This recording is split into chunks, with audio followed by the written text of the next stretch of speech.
Not guilty na sa lahat ng pork barrel cases niya si former Senator Juan Ponce Enrile. Ako si Jairo Boliedo, kinover ko yung pagbaba ng ruling ng Special Division ng Sandigan Bayan kung saan acquitted si Enrile at iba pa sa 15 counts of graft. Ito ang latest at huling victory niya sa Sandigan Bayan dahil ito na rin po ang huling set of cases niya dito sa anti-graft court. Bukod kay Enrile, acquitted din sa kasong ito sa 15 counts of graft ang dating assistant na si Gigi Reyes, ang tinaguriang pork barrel scam queen na si Janet Lim Napoles at iba pa. Although not guilty po ang lahat ng akusado dito sa 15 counts of graft, meron pong ilan sa kanila na may civil liability.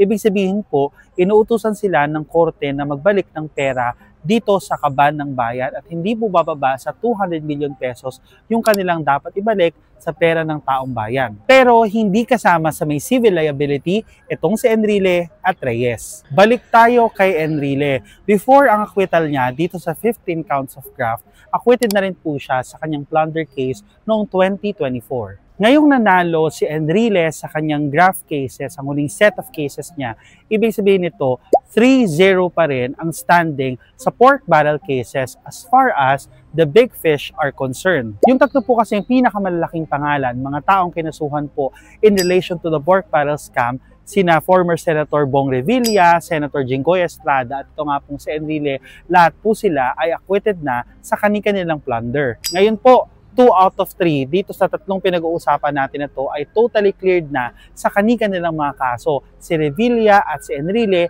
because cleared na po sila both sa kanilang graft and plunder cases. Ang may natitira lang po na graft cases ay si Estrada. Ganito po ang reality natin mga kababayan. Sa pagko-cover po namin at sa nakikita nating trend dito po sa mga nagiging decision sa mga corruption cases katulad po ng pork barrel scam, ang nakita naming trend ay yung mga malalaking isda, yung mga big fish po, yung mga malalaking pangalan ay na-acquit, samantalang ang nakoconvict or napapurusahan lang yung mga maliliit na actors sa ganitong mga scheme. Kaya't magbantay po tayong mabuti, lalo na ngayon na inaasahan na natin magpa-file na ng mga kaso in relation to flood control.